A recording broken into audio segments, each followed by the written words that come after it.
volta para conversar mais um pouquinho, o segundo bloco do programa de hoje. Quem entrou agora no intervalo eu vou apresentar. Temos todos nós o prazer de receber aqui a Mônica Jardim, que é diretora artística do Festival Música das Américas. Esse vai ser o nosso assunto do outro bloco. Está acompanhada do maestro Duda, que é de Recife, que participa desse evento e é a primeira vez que ele vem a Belém. Então a gente vai bater um papo bem bacana com os dois no outro bloco. Agora, neste bloco, vamos falar sobre o segundo simpósio da cadeia produtiva do açaí, esse fruto icônico, né, do Pará, que é a cara do nosso estado, e o bate-papo com a professora Consuelo Lima, que está coordenando também esse grande evento, que é promovido pela Universidade Federal do Pará, pela Faculdade de Engenharia de Alimentos da UFPA, que é um prazer recebê-la aqui. O simpósio já está ocorrendo, Começa né? amanhã. Começa amanhã. Hoje vocês estão só na correria da organização. O que me chamou muita atenção nesse segundo simpósio internacional da cadeia produtiva do açaí é que vocês, primeiro, vão receber um número, esperam receber um número significativo de pessoas envolvidas nessa cadeia e que não é um evento acadêmico somente. Quer dizer, vocês, pelo contrário, vão receber produtores, empresários dessa área, é isso, que a ideia é essa. Apesar de um evento ser dentro da universidade, né, que todo mundo, quando a gente fala universidade, todo mundo já pensa em pesquisa. Não, não é esse o nosso objetivo nesse simpósio. Nesse simpósio, a gente quer realmente discutir essa cadeia como um todo. Tanto que nós estamos colocando produtor, batedor e o industrial. A gente quer a cadeia como um todo. Tanto que as nossas mesas redondas, elas vão ser muito curtas, né? No máximo 15 minutos de cada, né, pesquisador, e o resto é realmente ouvir, identificar agora quais são os nossos gargalos. Porque uma coisa a gente já fez isso há 10 anos, 15 anos. Por que não é, já tivemos uma grande evolução, mesmo quando você vê os batedores de açaí em Belém.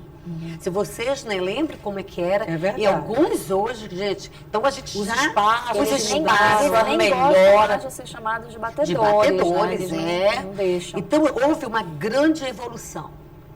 Mas não é ainda essa evolução, ainda precisa nós gostaríamos, né? Nós precisamos ainda caminhar mais. E aí a gente precisa ouvi-los. Onde é? Qual é o problema? Onde é que está esse gargalo, realmente? Por que é tão caro, né? Por quê, né? Porque é difícil padronizar. Então, nesse simpósio, a gente vai abordar vários temas dessa discussão. Vamos trabalhar com fomento, com a produção, com técnicas de técnica de análise. Vamos falar sobre legislação, porque é um outro problema. Né? Nós temos, então, isso tudo... A legislação que você fala é exatamente relacionada... com padrões de qualidade e identidade. E esse é um desafio grande, nosso. Será o que hoje se pede é isso mesmo? Então, a gente quer discutir tudo isso. Claro que são apenas 2 dias, né, gente? Então, no final do simpósio, a gente quer terminar o simpósio com uma carta de intenções, né, para as autoridades, para que a gente leve essa ânsia, para que a gente saia mesmo dos muros da universidade e a coisa tenha uma aplicabilidade, que é isso que a gente quer. Vocês têm muita pesquisa? Assim, eu imagino que sim, até porque aqui no Ciências do Pará a gente recebe, já recebeu muito professor, pesquisador falando sobre isso. Vocês têm muita pesquisa sobre o açaí, né? Sobre o açaí. Eu trabalho muito com a parte de gestão de qualidade, eu implanto BPF, a PPCC, né? Mas nós temos... Implanto o quê? Análise de boas práticas, análise de risco dentro do processo. Mas nós temos pesquisa de fraude, pesquisa da parte nutricional do açaí. Essa tem bastante, inclusive, essas coisas, né? A parte agora do enriquecimento. Então, a gente está estudando o açaí realmente como um todo, lá dentro da universidade. E não vai ser só a universidade, né, gente? Está o pessoal da UFRA, está a Embrapa, que também que tem muita pesquisa, que tem um trabalho muito importante. E todos eles estão dentro do simpósio. Agora, isso está voltado, assim, além dos profissionais da área acadêmica, está voltado também para os produtores. Os produtores grandes e pequenos, só para os pequenos. Como é que está isso? Porque a gente sabe também que tem uma disparidade entre o produtor artesanal, que é aquele batedor que a gente conhece do bairro, e o produtor de exportação, né? Então, como é que está isso? Então, a gente está trabalhando com todo. A gente não fez seleção. Todo mundo, foram todos convidados, né? Tanto que a gente vai estar trazendo estudos de casos de indústrias realmente de renome, que só vende para o exterior, como estamos trazendo também o nosso próprio batedor. Por que é difícil controlar a qualidade do açaí? Pois é. Já que a sua área é bem essa, né? Pois é, por quê? É isso que a gente quer saber. Por que é tão... Por que alguns conseguem? Será se falta incentivo? Você falará se falta vontade própria? Isso é uma... Sabe porque não tem uma resposta. Não tem.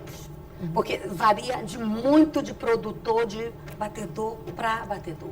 Mas essa é uma variação na hora de bater o açaí ou é no fruto? Não tanto no fruto. Eu estou falando um pouco agora da parte de instalações. Por que não muda? Porque às vezes o fruto a gente já está até conseguindo o pessoal comprar da mesma origem, mas a gente está falando muito agora do local de produção. Né? Tem algumas pessoas que conseguiram se adequar, que conseguiram entrar no padrão que é exigido, mas tem outros que não. Inclusive com o programa, com o projeto da SEDAP, da Secretaria de Agricultura, Desenvolvimento e Pesca do Estado, que tem um projeto voltado para o açaí. Né? Então, muitos desses produtores, pequenos produtores, entraram nesse projeto e tal.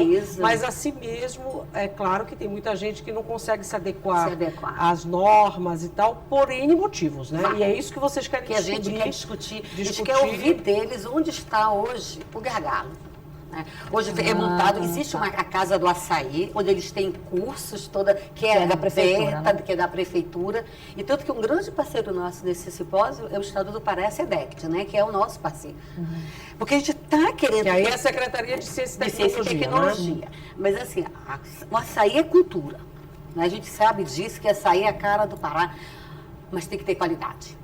Nós sabemos os problemas, vamos discutir um pouco de doença de Chagas. Querendo ou não, a gente precisa, gente, é uma realidade, né, que a gente tem aí. Que não existe só no açaí, né, não, inclusive. Não é só no açaí, mas o açaí também é um veículo. É um dos veículos que está nesse... Então, nós estamos trazendo pessoas que estudaram o açaí nesse contexto para poder discutir. E fora o outro fato, às vezes, é da contaminação do açaí. Então, é do fruto, é do transporte, é da água, é do local, da manipulação, ou é tudo junto, é do manipulador. Então, é uma cadeia ainda muito complexa. E olha que já se estudou bastante. Já se estudou bastante e, assim, o Estado, a Prefeitura, aí, a despeito de partidos que estejam com certeza, nos poderes executivos, investem nisso, de certa forma, com projetos, programas, incentivos e tal. A gente sente isso ao longo dos anos, né? Mas que, por exemplo, o número de produtores é muito grande, o número de batedores, muita gente trabalhando nessa cadeia. Muita gente trabalhando. Então, essa também é uma dificuldade para organizar essa cadeia toda, né? É uma cadeia grande. E as pessoas ainda têm um pouco de resistência. Hoje, né, a legislação pede com o açaí que os batedores tenham açaí branqueado, que tenham branqueamento. Que é caro também, que não é uma coisa barata. E o branqueamento não é deixar o açaí branco para que todo mundo entenda. Não, pelo amor de Deus. Toda vez que a gente fala de branqueamento, que eu falo isso. Mas a gente está trazendo também a discussão de fomento. Porque o que seria esse fomento? Linhas de crédito para que eles adquiram esses equipamentos. Porque já foi doado, logo na primeira remessa. Quando começou esse projeto, foram doados vários equipamentos. Que o branqueamento é para fazer como é que se diz a palavra adequada? É colocar uma temperatura acima de 70 graus. Para que ele se livre das bactérias. A grosso modo, é como se fosse aquele UHT do processo do leite. Isso, bem rápido, para poder, né? minimizar o processo de contaminação. E principalmente o caso da doença de Chagas. Sim. Né? Mas mesmo pessoas, a gente já viu que tem batedoras que têm o equipamento e não usam. Por que não usam? É o que vai descobrir. Que a gente precisa. Sabe lá, às vezes também nem sabe utilizar direito, ou tem receio, ou N coisas, né? Sim. Vamos dar uma vezinha pro telespectador, tá? Diga lá, Flavinha. Ângela Silva pergunta quais as próximas ações, né? Após o simpósio e, assim, além do debate, o evento também tem uma proposta de intervenção para que sejam colocadas em prática as ideias discutidas, né? Olha, primeiro a gente está querendo abrir caminhos com essas, que as políticas públicas fomentem pesquisas para essa área, porque nós, dentro da universidade, a gente trabalha com pesquisa.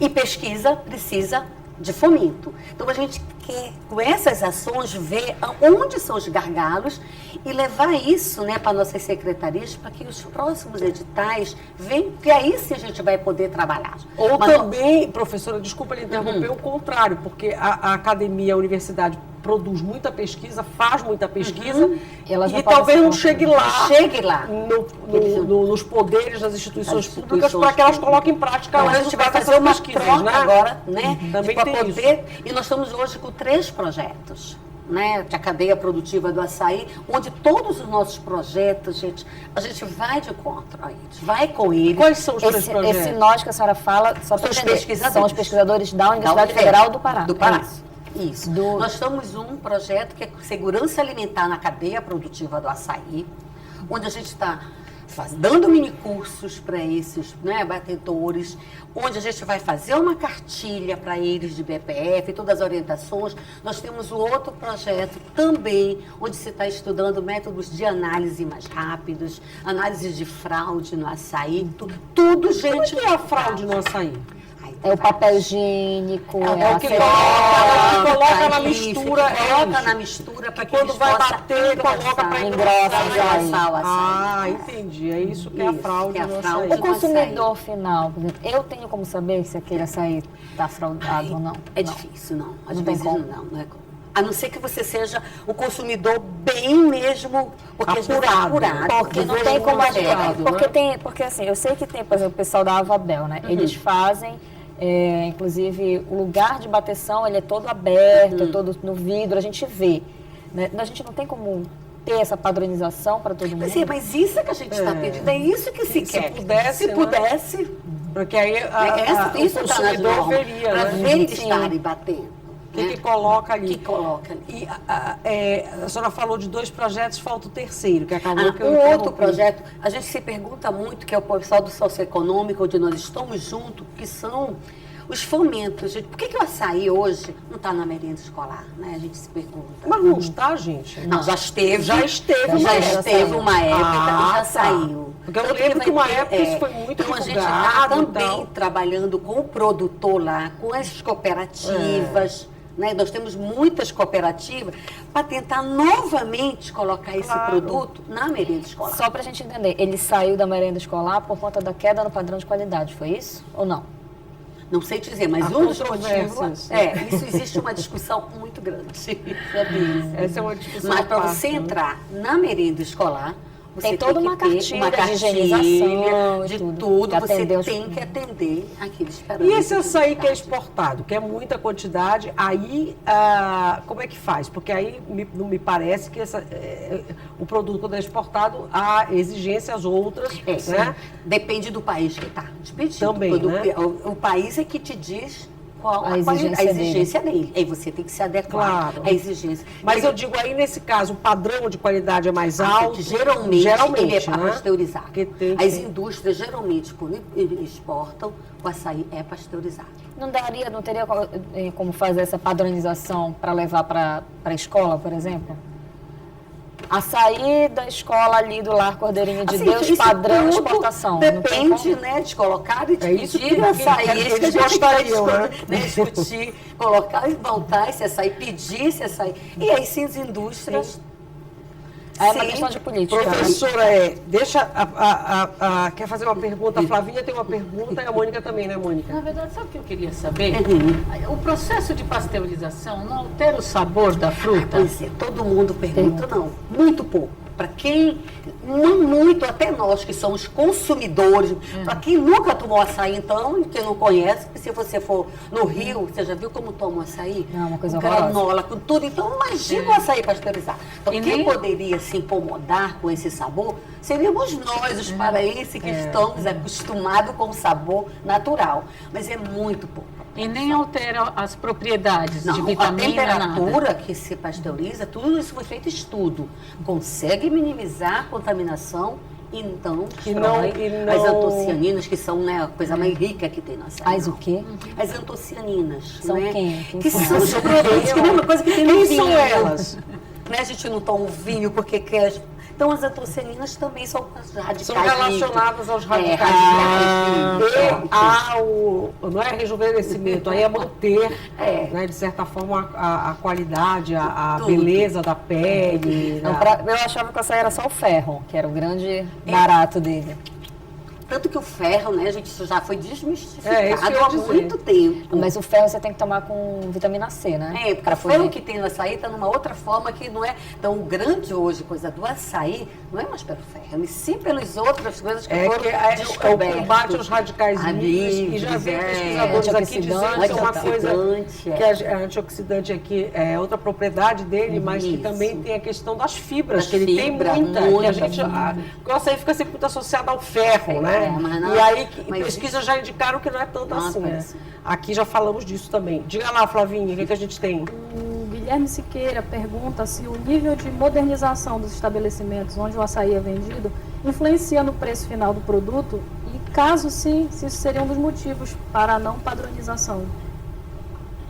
Olha, eu acho que acho que no primeiro momento até pode influenciar, mas depois, gente, que você padronizou, que você, qualquer mudança leva, né, no primeiro momento, mas depois não. Eu conheço vários que padronizaram, que posso te citar, que tá, e que é o preço, às vezes até mais baixo de alguns outros que não tem, ou então no mesmo.